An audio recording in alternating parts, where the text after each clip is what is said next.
My name is Emily Carter. I'm 28 years old. And just a few months ago, I was standing on the graduation stage at the University of Washington, receiving my master's degree in business administration to the applause of friends and colleagues. It should have been one of the happiest days of my life, a milestone I had spent nearly a decade working and studying to achieve. But like every other important milestone before it, that moment was missing something, or rather, missing the people I should have been able to call my family. From the time I was a child, I understood my role in the house. I was the one who gave in, the one who would sacrifice to keep the peace, the one endlessly compared to Ashley, my sister 3 years younger and the golden girl in our parents' eyes. Richard and Linda Carter, my parents, live in a quiet coastal town in Oregon, the kind of place where everyone knows everyone and gossip can travel through every cafe in a single morning. To the neighbors, we were the picture-perfect family. My father ran a long-standing hardware store, my mother worked at the city library, and my sister and I grew up in a 2-story wooden house with flowers hanging from the balcony and Christmas lights still glowing into February. But what the neighbors never saw was the stark imbalance in the way my parents treated me compared to Ashley. Ashley was the long-awaited child, cherished and protected as if the world might break her at any moment. When Ashley wanted to take dance lessons, my parents immediately hired a private instructor. When she said she wanted to travel to Europe, to broaden her horizons, they bought the plane tickets without hesitation. And me? I was taught that money was hard to earn, that you need to be independent to learn to appreciate things, that you couldn't always rely on your parents. So, from the age of 16, I worked evening shifts at a roadside cafe, saving every dollar for books and tuition, while Ashley never had to wonder where her next meal would come from. I used to think this was just a difference in parenting styles, that my parents were making me stronger. But over time, I realized this favoritism wasn't some grand parenting strategy, it was a choice, and it was never a choice in my favor. I still remember my undergraduate graduation day. My parents arrived nearly an hour late because we had to take Ashley shopping for her performance costume, and when I received my first diploma, they snapped a few quick photos and left before the ceremony even ended. The day I told them I had been accepted into the MBA program at the University of Washington, my father simply nodded and said, "Good. But don't expect us to help with the money." So I did exactly as they said. I handled it all myself. I applied for scholarships, worked part-time, took on extra marketing consulting projects for small businesses, and spent 2 full years juggling a full-time course load with over 40 hours of work each week. On graduation day, I knew they wouldn't be there, and sure enough, the seats reserved for my family sat empty. But right after the ceremony, as I was taking pictures with friends on the lawn in front of the main building, I received an unexpected call from my maternal grandparents' attorney. The deep, steady voice of Mr. Samuel Pierce, their longtime lawyer, came through the line. "Emily, your grandparents left their entire estate to you. We need to meet to discuss the details." I froze, not because of the money, since I didn't even know the amount yet, but because I had never realized my grandparents trusted and loved me that much. My maternal grandparents, Harold and Margaret Lewis, were the ones who nurtured the best parts of who I am. Their old seaside home, with red brick walls, a wide porch overlooking the ocean, and a rose garden that bloomed brilliantly every summer, was where I would go whenever I felt lost. They lived simply, but with great care, spending most of their days reading, gardening, and telling me stories about their youth in the 1952nd, back when this town was still a small fishing village. When I was in high school, I spent nearly every weekend there, helping my grandfather mend fences, baking apple pies with my grandmother, and most importantly, listening.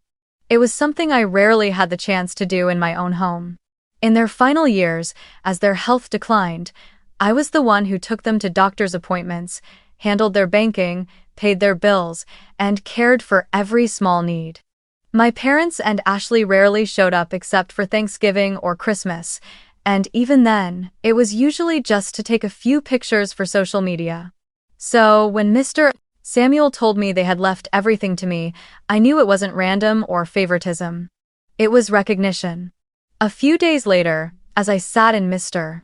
Samuel's warm, wood-paneled office in the center of town, he placed a thick folder in front of me and said, "Your grandparents' current estate value is about $1 million, including the old house and their financial investments. They want you to have full control." I sat there in silence, feeling a mix of emotion, gratitude, deep affection, and a flicker of apprehension.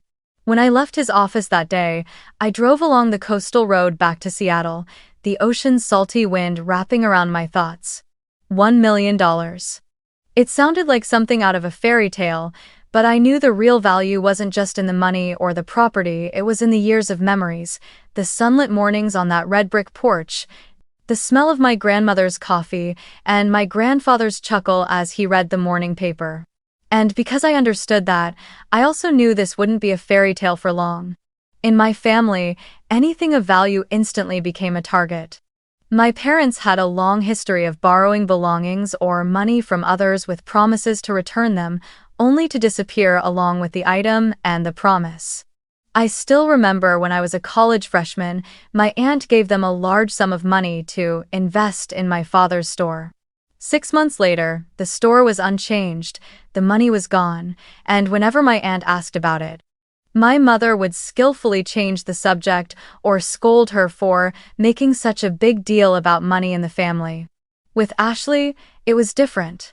My parents never had to borrow from her because they had already decided everything belonged to her from the start. From her first car, to her trip to Europe, to the small apartment in Portland they bought as an investment, but ultimately let her live in rent-free, it all happened without anyone else's input. That's why, the moment I signed the inheritance documents from Mr. Samuel, I knew I had to move first. I couldn't wait until they found out and then try to protect it by then, it would be too late. I reached out to an old friend from law school who now worked at a major real estate law firm in Seattle. She introduced me to an attorney named Daniel Hart, a man in his 40s who spoke softly but whose eyes missed nothing. We met at a small cafe near Capitol Hill, where he spread my file across the table, flipped through each page, and nodded. "Emily, I've handled a lot of inheritance disputes, and honestly, if your family history is what you've just described, you need to secure these assets immediately. The best way is to put everything into an irrevocable trust," he said, his tone calm but firm. He explained the structure of an irrevocable trust, a type of trust that, once established, cannot be unilaterally changed or revoked by the original owner, with assets completely separated from personal property. I would serve as the trustee, the only person with the authority to manage and make decisions regarding the trust, but legally, the assets would no longer be in my name. That meant anyone checking public records would find no connection between me and the house or the investments. I agreed on the spot, and over the next 3 weeks, we worked nonstop. Daniel coordinated with an asset management company to establish an LLC owned by the trust, and all utility accounts for the house, electricity, water, taxes, insurance were transferred to the company's name.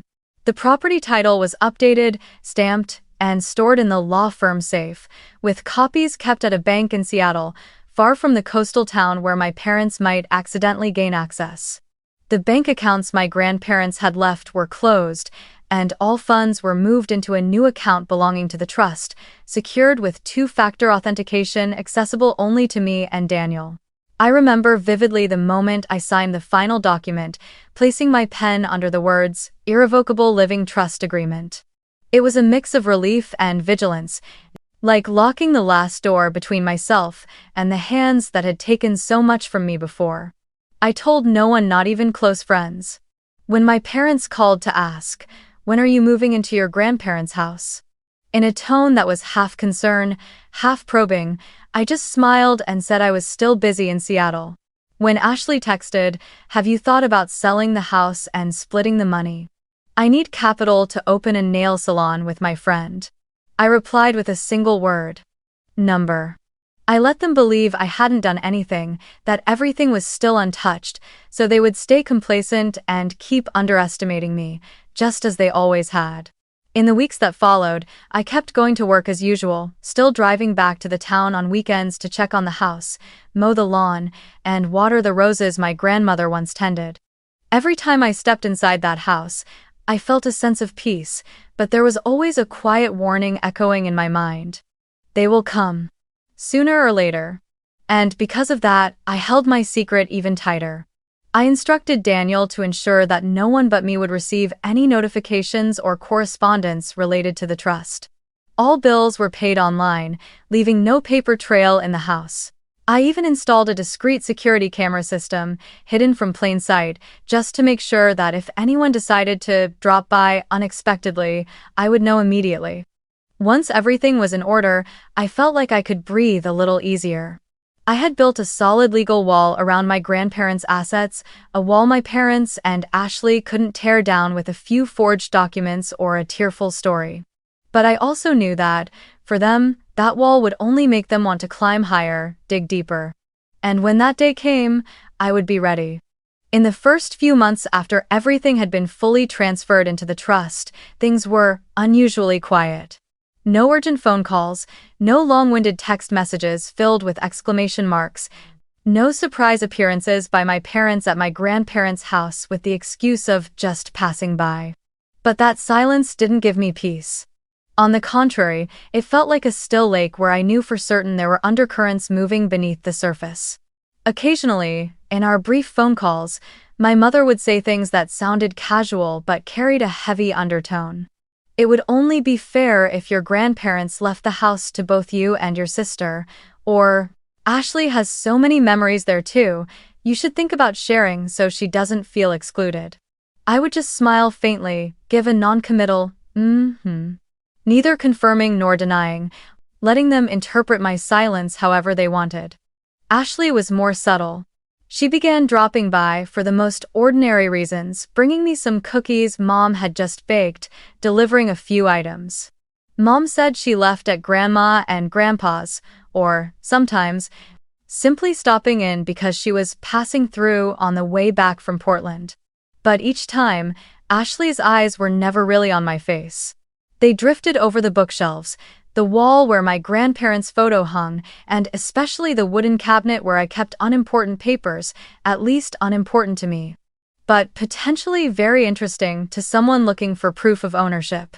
I never let her stay alone in the living room, and whenever Ashley would accidentally ask, "Do you still have the house papers?" I just want to look at them for fun. I would smile and steer the conversation elsewhere as if I hadn't heard the question. My parents also started behaving differently. After years of near neglect, they suddenly seemed far more interested in me. One Friday evening, I received an invitation to come home for dinner, with Mom adding pointedly, "We need to have a family talk, nothing's more important than this." When I arrived, the meal was far more elaborate than usual. Roast meat, wine, freshly baked apple pie. Throughout dinner, the conversation revolved around phrases like managing the inheritance together, preserving the memories your grandparents left, and making sure everyone benefits fairly.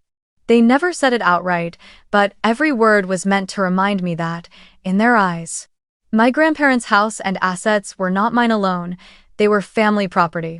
I nodded, smiled occasionally, neither rejecting nor agreeing, letting them believe I had made no legal preparations, that I was still the obedient daughter who could be persuaded.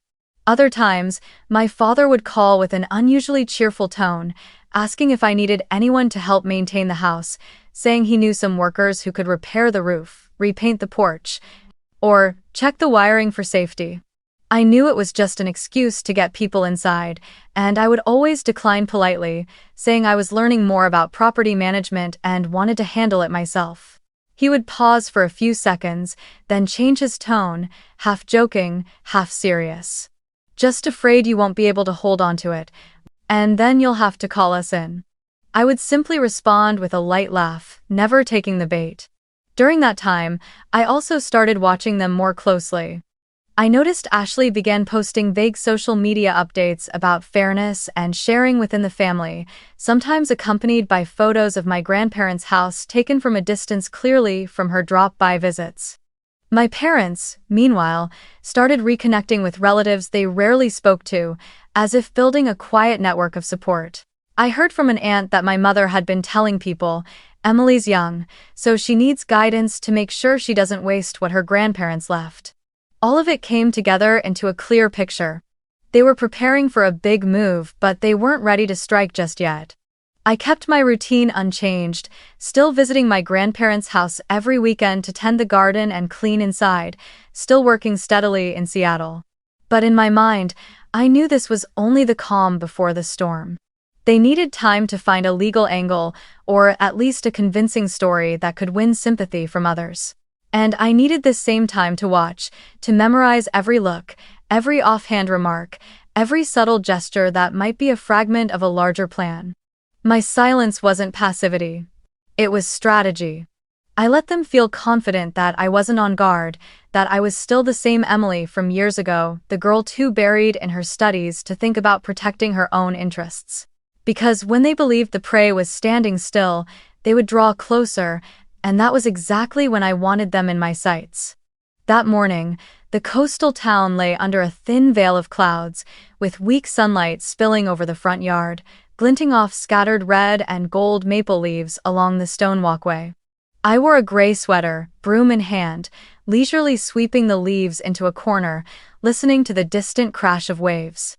The salty tang of the morning breeze, the cries of seagulls woven into the rustle of leaves, made the moment feel unusually peaceful until the hum of an engine broke it apart. A familiar black SUV turned into the driveway, its tires crunching over the gravel. I recognized it immediately. It was my parents' car. Before I could even wonder why they were here, the passenger door swung open and Ashley stepped out, her golden hair tied neatly back, her face glowing as if she'd just achieved something monumental. My mother followed, carrying a slim folder in her hands, while my father climbed slowly out of the driver's seat, wearing that smile I knew too well, the one he used right before making some important announcement. Ashley broke the silence first. "Hey, sis," she said brightly, striding toward me as though we were about to share some wonderful news. "This house is in my name now. Mom and Dad want you to move out this week so I can renovate and sell it. I already have a potential buyer." The words spilled out in one breath, without a single pause, as if everything had been decided long ago and I was merely being informed. I tightened my grip on the broom handle, feeling the damp, cool wood against my palms, but kept my face calm. My father stepped forward, holding out a set of papers stamped with something in blue ink, pushing them toward me as he spoke. "We've been working with a lawyer. Turns out, in your grandparents' will, there was a section that wasn't updated after Grandma passed. Technically, the house should belong to both you and your sister, but your grandfather accidentally left that part out. We've fixed that error and transferred ownership to Ashley so it's easier to manage. You already have a place to live, don't you? This is the most reasonable solution." My mother stood beside him, nodding in agreement, her eyes carrying that look of "this is for everyone's benefit." I looked at the stack of papers, noting the pages printed from an unofficial source, the seal that looked suspiciously fake, the shaky signatures, and above all the way they presented it to me with such confidence, as if I would obediently nod and agree. Inside, I almost wanted to laugh, but outwardly, I only tilted my head slightly and let a thin smile curl across my lips. "Really?" My question came slowly, carrying no trace of surprise, more like an idle comment on the information I'd just been given. Ashley blinked, seemingly unsure why I was so calm. "Yes, really. You don't have to worry. I'll make sure everything is handled quickly. I think you can have all your things moved out within a week. I'll hire people to clear the place for renovation. Everything will go smoothly." Her voice held a hint of excitement, as if she had been waiting for this moment for a long time. My father cut in, lowering his voice as though to soothe me. "Emily, you know this house needs constant upkeep, and Ashley has both the time and a clear plan. You're busy with work in Seattle, holding on to this place will only be a burden. This is the best way for everyone." My mother added. "Besides, Ashley will share a portion of the sale with you, won't you, Ashley?" Ashley nodded rapidly, though her eyes flashed with the certainty of victory. I said nothing more. I let the silence stretch for a few seconds, giving them the confidence that I was actually considering their offer, when in reality, I had anticipated this exact scene months ago. I knew every step they would take, knew they would show up with a story, half true, half invented, knew they would present documents they thought would be enough to push me out of this house. And I also knew that today was not the day to expose everything. Instead of arguing, I leaned the broom against the porch wall, wiped my hands on my jeans, and spoke in an even tone. "I've heard you." I didn't call them mom, dad, or sister in my reply, and that made Ashley's brow crease slightly, though she kept smiling. "Good, then we'll be back soon to get started. I'll call the moving company today," she said with a note of relief. My father folded the papers, slipping them back into his jacket pocket as if the matter were already settled. They left after a few awkward pleasantries, the SUV rolling down the drive and disappearing around the bend, leaving a faint trace of exhaust mingling with the salt in the air. I stood there for a long moment, watching until the car was gone, feeling a strange calm settle over me. Not because I was accepting defeat, far from it, but because I knew the real game was only just beginning. They still thought I was the compliant daughter of years past, the one who would set aside her own rights to keep the peace in the family. But this time, they were completely wrong. Inside the house, I poured myself a cup of tea, settled into the armchair by the window, and opened my laptop. I sent Daniel a short message. They came, exactly as expected. Prepare for the next step. No. 2 days after their so-called confident announcement, the morning in the coastal town began under a thin veil of mist mixed with the scent of the sea. I had risen early not to clean or make breakfast, but to prepare for the moment I knew would come. The table in the living room was cleared, holding only the thick blue-bound files stamped with the name of the trust, its pages neatly organized and tabbed. Outside, on the wooden porch, I had placed an extra chair for my guest, Mr. Mark Harris, a representative from the County Office of Property Records. As the clock neared 10, the rumble of a truck engine sounded from the end of the gravel road, each rotation of the tires like a countdown. A white moving truck rolled forward, led by the familiar black SUV belonging to my parents. Ashley jumped out first from the passenger seat, dressed in a designer tracksuit, hair tied high, phone in hand as if ready to record her moment of triumph. My father stepped out from behind the wheel, his smile half reassurance, half assertion of control. My mother followed briskly, pointing toward the porch and signaling the two movers to start unloading the dollies from the truck. Their footsteps crunched over the gravel, laughter mingling with the sound, utterly convinced the matter was settled. But as they set foot on the walkway, the sight before them made them freeze. I stood there, arms folded across my chest, beside Mr. Mark Harris in a neatly tailored navy suit and striped tie, his silver-streaked hair combed smoothly back. In his hands was a thick file, the cover clearly bearing the trust's name, clipped with several documents bearing bold red seals. He didn't speak immediately, waiting until they had stepped a few paces closer. When the distance narrowed to just a few meters, he reached into his breast pocket and pulled out his official ID, holding it up just enough for them to see. "Am I speaking with Mr. Richard Carter, Mrs. Linda Carter, and Miss Ashley Carter?" His voice was clear, deep, and deliberate. The three of them exchanged glances, a flicker of confusion at his opening question. My father nodded, forcing a steady tone. "Yes, what is this about?" Mark glanced down at the file, then spoke. "I'm here on behalf of the County Office of Property Records to inform you of the legal status of this property. According to our records, this house was placed into an irrevocable trust as of the 12th of April last year, with Miss Emily Carter as the sole trustee. That means any transfer of ownership attempted after that date, including through the documents currently in your possession, is legally void and, in this case, constitutes fraud." The statement dropped like a heavy stone.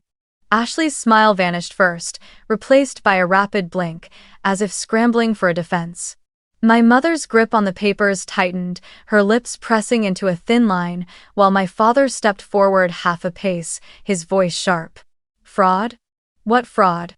We just corrected an error in the will your grandparents forgot." Mr. Mark cut in politely but firmly. Sir, any correction or amendment made without legal authorization from the trustee and without going through the county's formal process is null and void.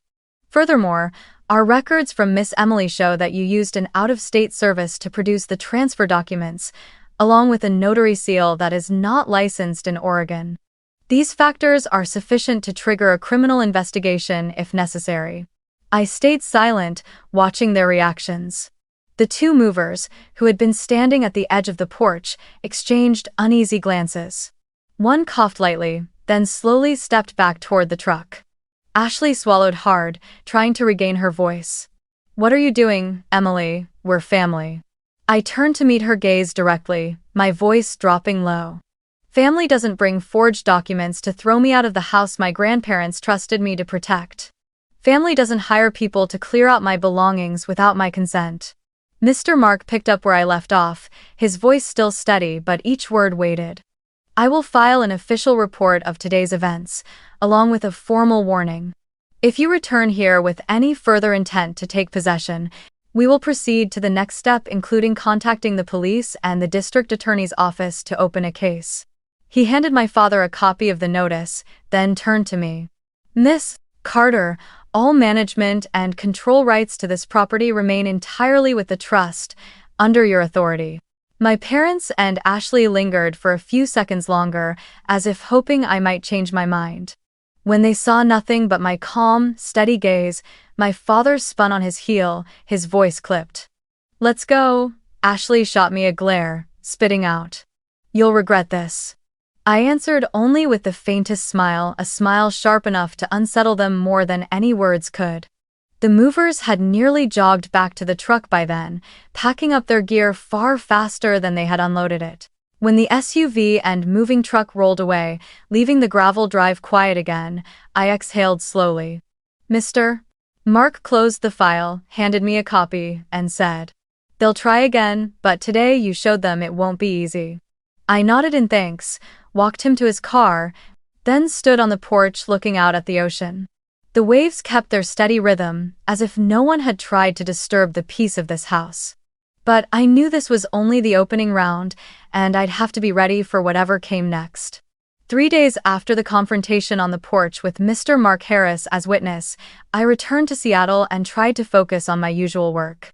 But that Wednesday afternoon, as I stepped into my apartment, I saw a yellow envelope placed neatly at the door. The corner bore the name of a law firm in Portland, and the neatly typed line, Atten, Emily Carter, told me exactly what I was about to read. Inside was a 4-page letter, printed on heavy paper in a formal serif font, titled, Formal Demand for Settlement. The sender, my mother's attorney. I sat down at the kitchen table and read every line.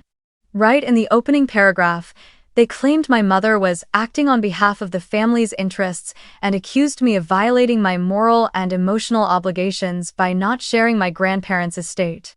Then came the list of demands. $150,000 in cash as emotional distress compensation for my mother, joint ownership of the seaside house with Ashley, and a monthly stipend, until further notice, to ensure the family's long-term well-being. The reason? They wrote that my keeping the entire estate had caused severe emotional strain and damaged the mother, daughter, and sisterly bonds. By the time I finished reading, I felt equal parts amused and exhausted. Instead of reacting impulsively, I picked up my phone, opened my contacts, and found the name of the one person I knew could help me handle this. Sonia Patel, an estate and trust attorney Daniel had introduced to me when I was finalizing my grandparents' asset transfer. Sonia was in her early 40s, petite, soft-spoken, but with every word as precise as a surgeon's scalpel. I scheduled a meeting for the next morning at her downtown Seattle office, bringing both the letter and a copy of the trust documents. The moment I sat down across from her, Sonia opened the letter, skimmed through it, then looked up at me with a faint, tilted smile. Emily, they're playing legal intimidation games, and they think you'll panic. When I asked what she wanted to do first, her answer came immediately. We're going to send them a cease and desist demanding they stop all harassment, making it clear their claims have no legal basis. And then, we're going to investigate in the other direction. Within 2 days, Sonia had the letter drafted. Her tone in it was both polite and formidable, affirming the absolute legality of the irrevocable trust, stating that neither my mother nor Ashley had any legal claim, and warning that any further attempts to threaten or harass would result in legal action against them. The letter was sent via certified mail to both my mother's attorney and her home address in Oregon. But Sonia didn't stop there. Using Mr. Mark's file and the information I provided, Sonia traced the documents they had brought during the moving truck incident. She checked the notary stamp number and discovered it didn't exist in Oregon's notary database. Then, by reviewing the transaction registration code, she found the filing had been made through an out-of-state online property record service, one that several states had already flagged as a hub for forged filings designed to bypass local verification. And the name listed as the filer? Ashley Carter. When Sonia said it aloud, I felt both relief and a cold, sharp anger run down my spine. Relief, because we now had irrefutable proof this wasn't just a family misunderstanding, but a deliberate act of fraud. Anger, because my own sister, the girl who once stood next to me on the same high school graduation stage, had willingly signed her name on a forged document to steal our grandparents' home. Sonia's voice hardened. With this evidence, if they keep pushing, we'll hand it over to the fraud division of the district attorney's office. You won't need to say much, these documents will speak for themselves. I left Sonia's office that day with a copy of the preliminary investigative report, the cease and desist letter already sent, and a feeling completely different from when I'd first opened that yellow envelope at my door. For the first time in weeks, I didn't feel like I was only defending myself, I had started pushing back. I knew this wouldn't be the final move, but it was a solid one. And I also knew that on their side, they wouldn't retreat quietly.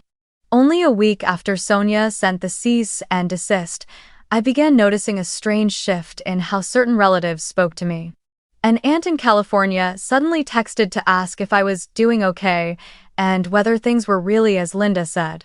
A cousin I hadn't spoken to in 3 years called me, his voice meandering, bringing up awkward situations and hoping we can still keep family ties. I didn't need long to figure it out. This was the start of a new offensive, this time not aimed at my assets, but at me. 2 days later, my suspicion was confirmed when my phone buzzed with a message from Megan, my maternal cousin, the one I had always considered the most straightforward person in the family. Emily, I need to see you right away. Aunt Linda has been saying a lot about you to the whole family. It's not good. We arranged to meet at a small cafe in Olympia, each of us driving in from opposite directions. Megan arrived early, already seated in a secluded corner with her laptop open and a stack of sticky notes beside it. As soon as I sat down, she pulled the laptop toward herself and pressed play on a recording. My mother's voice came through clearly, tinged with a kind of feigned weariness. I don't want to speak ill of her, but, Emily, she took advantage of my father's weakness to convince him to change the will. At that time, he wasn't of sound mind, everyone knows that. I even suspect she manipulated the legal process in ways he didn't fully understand. Megan paused, looking me straight in the eye. You know, she's not just saying this to one person. This is one of 12 voice messages I've gotten this past week. She's even created a group chat with several other cousins to tell and retell this story. I sat in silence, a wave of heat and cold running down my spine. Hearing my mother's voice, I realized she had escalated the narrative from a property dispute to moral and even criminal accusations. That wasn't just about damaging my reputation with family, it could impact my career in Seattle, where trust and credibility are everything. Megan pulled out her phone and scrolled through a string of messages from the group chat. Lines like, Emily's always selfish. Grandma and Grandpa would have wanted it split evenly. She's just good at taking advantage of situations. A few people had even embellished the story, suggesting I had tricked my grandfather into signing papers he hadn't read carefully. I lifted my head and asked Megan, "Do you believe any of this?" She shook her head immediately. "Number, I know who you are. But you have to understand, if she keeps saying it over and over, the relatives who don't see you often will start to believe it. And in this family, once they've bought into a story, it's nearly impossible to reverse it. Her words rang like a warning bell. Driving back, I couldn't stop thinking about what she'd said. This was no longer about them wanting the house or $150,000. This was an attempt to destroy my image, to turn me into the greedy granddaughter who betrayed her own grandparents. If I let it go, the rumor would spread, and soon everything I said would be questioned. The social pressure, the scolding phone calls from relatives, and the advice to just compromise for the sake of peace would push me into a corner. I'd seen my mother do this to others in the family when I was younger, and I knew once she set her sights on someone, she wouldn't stop until that person was isolated. That night, I called Sonia and recounted everything Megan had shown and played for me. Sonia was silent for a long moment before saying, "Emily, this is a reputational attack. We're no longer just defending your assets, we have to protect your credibility too. The good news is, you have direct evidence from Megan messages, recordings, the group chat. That's gold in front of any legal authority, or if we need to prove malicious intent." I agreed instantly. We decided that from now on, every piece of information, no matter how small, would be documented. Screenshots, audio files, names of those involved, exact dates and times. When I hung up the phone, it was close to midnight. Sitting alone in my apartment, I realized this was no longer a simple battle over property rights. This was a fight for the narrative over who would be believed and who would be branded the traitor. And if I lost control of my own story, everything my grandparents had left behind, not just the house, but their honor and the memory of them, would be twisted forever. From that moment on, I knew I would not let that happen. The next morning, I spent hours in Sonia's office, seated at a dark wooden table strewn with documents, an external hard drive, and a laptop already open to a working draft. Sunlight from the tall window caught the edges of the manila folders, making them look like cards waiting to be turned over. Sonia sat opposite me, her thin-framed glasses sliding down her nose, eyes fixed on the screen as she typed the first lines of the statement of facts. We started with the most clear and verifiable events, the dates of my grandparents' passing, the original contents of the will, the timeline for establishing the irrevocable trust, and the lawfully notarized transfer documents. From there, Sonia methodically listed the evidence of fraud. Photographs of the fake notary seal, the state database entry confirming the registration number did not exist, and the filing records showing the property was submitted through an out-of-state online service under the name Ashley Carter. Then came the $150,000 demand letter from my mother's lawyer, spelling out the joint ownership request and monthly stipend wording so blatant it couldn't be brushed off as a misunderstanding. Next was the more sensitive section, the smear campaign. I handed over every screenshot Megan had sent of the group chat, the audio clip of my mother accusing me of taking advantage of Grandpa when he was weak, and the list of recipients Megan confirmed had heard or read those accusations. Sonia listened to every recording, jotting down each accusatory phrase word for word. "Emily, we're not going to embellish a single thing. Everything will be presented exactly as it is, with dates, times, and sources. That way, anyone who reads it will know this is the truth, not your retelling," she said, her tone razor sharp. 3 days later, the finished statement, 12 pages long, was printed on Sonia Patel's law office letterhead, the title clear, Statement of Facts and Supporting Evidence, the Carter Family Trust Dispute. We drafted a short opening email for me to sign. To my aunts, uncles, and cousins, I know there have been many stories circulating recently about me and my grandparents' estate. Before anyone reaches a conclusion, I want you to have the chance to read the entire truth with verifiable evidence attached. After today, I will not discuss this matter again. If you believe me, I'm grateful. If you don't, that is your choice, but at least it will be a choice based on facts. All head. The recipient list included 27 email addresses and 4 mobile numbers for sending the PDF via text, everyone my mother had contacted or mentioned in the group chat.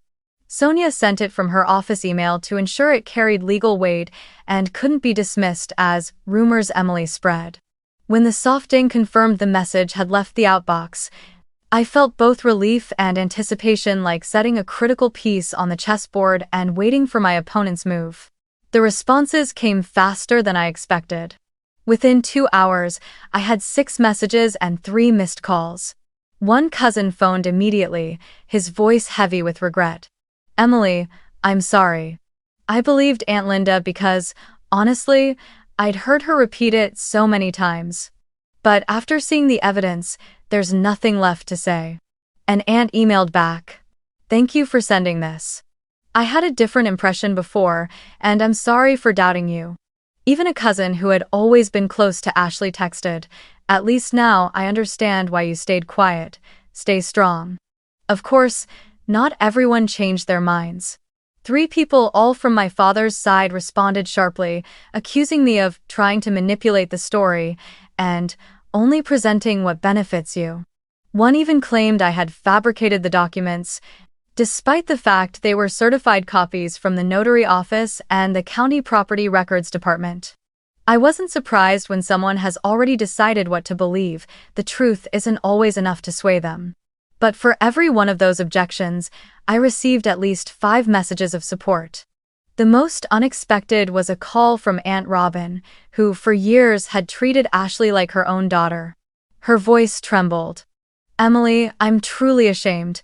I've said things about you I shouldn't have, and I believed what your mother told me. I just finished reading everything, and I don't know how to apologize enough." I didn't scold her. I simply told her I hoped she understood why I had to do this. We ended the call in silence, but it was a lighter, easier silence than before. That evening, I sat alone in my living room, watching the glow of the street lamps reflecting on the ocean. I knew sending that statement wasn't just about clearing my name, it was about breaking the psychological siege my mother and Ashley were trying to build around me. They had lost control of the narrative, and that meant they'd be forced to choose another tactic. I just didn't know yet whether they would retreat or escalate. But whatever they chose, I was more ready than I had ever been. Once the statement of facts had gone out and responses from relatives near and far started coming in, I knew I had regained part of the advantage. But my mother and Ashley's smear campaign wasn't only about tarnishing my reputation, it was about eroding the trust of those who might support me, to pressure me into conceding. If I wanted to end this game, I had to make them understand that any move against me would have consequences. And this time, I decided to start with something Ashley considered the foundation of her future: her brand new real estate career. One evening, I sat in my home office, the glow of my laptop screen reflecting off the thick case file I had been carefully building over the past weeks. Everything was there. The forged property transfer document with Ashley's name on it, the photo of the invalid notary seal, the verification from the state notary authority confirming the seal didn't exist, and the filing record showing the document had been submitted through an out-of-state online property service, one that multiple agencies had already flagged as a hotspot for fraudulent transactions. I also included the $150,000 demand letter, Sonia's cease and desist warning, and an appendix quoting the statutes on attempted property fraud and forged documents. The company Ashley had just joined was a boutique real estate firm in Portland, well known for its glossy Instagram presence and its loud marketing about professional ethics and transparent transactions. Their website had a dedicated contact form for reporting ethical violations or fraudulent conduct, along with a pledge to take all such reports seriously. I knew this was the door I needed to knock on. I drafted a short but precise email, attaching the entire case file as a numbered, indexed PDF. The opening lines were simple: "To the Ethics and Compliance Department at Horizons Land, I am submitting the attached file regarding your new employee, Ashley Carter. This file contains verifiable evidence of real estate fraud, including falsified documents and the use of an invalid notary seal in an attempt to unlawfully obtain property valued at over $1 million. I believe this information directly concerns your company's reputation and legal compliance obligations. Sincerely, Emily Carter." I didn't sign it by hand, just an electronic signature, and sent it from a personal email account protected with 2-factor authentication. When I hit send, My heart thudded hard, not from fear, but from knowing that once this information left my hands, the gears of another machine would begin to turn. I thought it would take at least a week for them to respond. But just 2 days later, while I was at the office in Seattle, my phone buzzed with a message from a familiar contact in the Oregon State Real Estate Association. Emily, word is Ashley Carter's personnel file at Horizons Land has been suspended. They're launching an internal investigation, and the file's already been sent to the State Real Estate Licensing Board. I read that twice before feeling a cool rush spread through my chest. The next update came quickly. That afternoon, Sonia called, a note of satisfaction in her voice. They didn't just terminate Ashley on the spot, they also sent their report to the board. And guess what? The county office has officially filed charges for attempted property fraud and forged documents, based on the evidence we'd previously provided to Mr. Mark. I leaned back in my chair, gazing out the window at the sheets of Seattle rain. The county's charging notice was sent directly to my mother's home address in Oregon, and I knew that the moment that envelope was opened, the air inside that house would change forever. Attempted property fraud wasn't just a phrase in a law book, it was a criminal charge, one that could leave a permanent stain on a record no employer or client would want to touch. Forged documents was even worse. It proved deliberate deception and interference with legal filings. Even if Ashley avoided jail time, those marks would follow her for years, closing nearly every door in her chosen profession. That evening, I got 11 missed calls from the same number, Ashley's brusters. No texts, no explanations, just call after call as if she could shatter the silence through sheer persistence. I didn't pick up.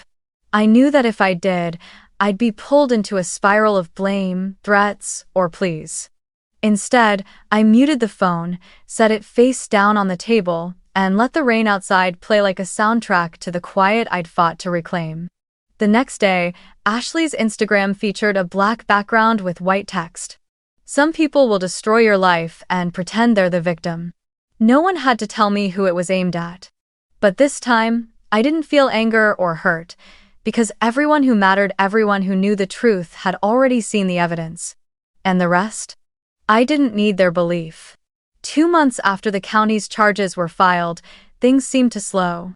No more late-night calls, no more emails from my mother's attorney, no more secondhand gossip drifting to me through relatives.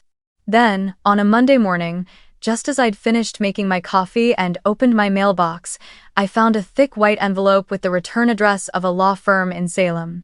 Inside was a short letter, less than 3 paragraphs, its tone formal and cold.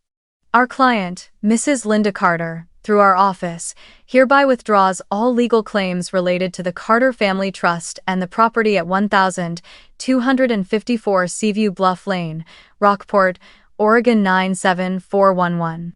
Mrs. Carter further requests that there be no future contact between herself and Miss Emily Carter, except where legally necessary. I stopped reading there, exhaled slowly, folded the letter, and placed it in my file cabinet. The feeling wasn't gloating triumph, it was closure.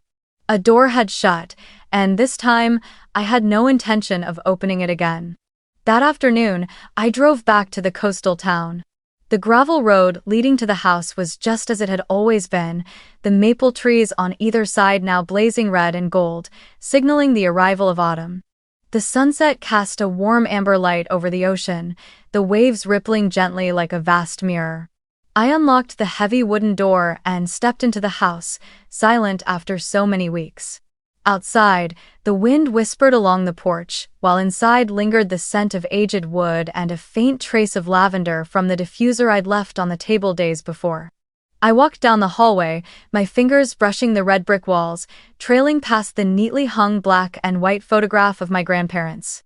In my mind, I heard my grandfather's voice, deep and deliberate. "You have to know how to protect what's worth keeping, Emily. Don't expect anyone else to do it for you." Back then, I thought he was only talking about this house, a tangible, physical inheritance. But after everything, I understood he'd meant more than that: honor, peace, and the right to decide my own life. I stopped in the living room, where the last light of day streamed through the large window, spilling across the worn wool rug. In that moment, All the noise of the past months, the accusations, the rumors, the calls, the demand letters seemed to dissolve.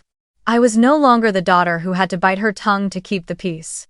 I no longer carried guilt for setting boundaries with people who called themselves family but treated me as a resource to exploit.